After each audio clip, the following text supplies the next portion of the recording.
most important thing a man can take into combat is a reason why. Nicolai Fuglsig, excuse me if I butchered that name, makes his directorial debut with our annual Go America movie. We're coming home.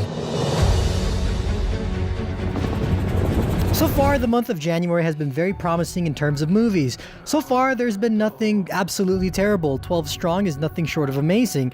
The movie reminded me of Michael Bay's 13 Hours, in which it was a war movie that came out in January. Well, I was skeptical at first, but then it turned into surprise, as 13 Hours impressed me, as did 12 Strong, where it succeeds in telling the truth in the story and honoring the heroes. Like 13 Hours, it struggles a bit when it comes to character development. Some positives first. The action scenes were intense and very loud. Gunshots were a force of nature, and the explosions were mostly practical, which added a sense of heightened danger. The camera work was impressive, and all in all, it felt like I was fighting the battle alongside them. However, I was a bit confused on where people were placed and in reference to where they were shooting.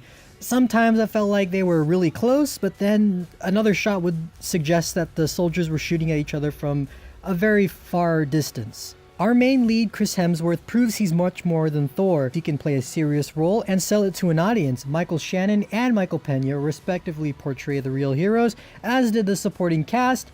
However, that's where the movie falters just a bit. In reality, those three were the only stories that got told. The other 9 soldiers in the squad felt like they were left in the background, and I couldn't really tell them apart from Trevante Rhodes from Moonlight, who I thought was a bit wasted. The main tribe leader, Dostum, played by Naveed Negabon, again, excuse me if I butchered that name, is probably my favorite part of the film. Him and Hemsworth have some great scenes together. While their goal was the same, they often butted heads on how to plan the next assault. The cultural differences between the two made for some heavy dialogue and even some good humor. All in all, 12 Strong is a decent war movie that told the story and respected it. I count this as a success for the first-time director, and I'm really excited to see what he has to offer afterwards.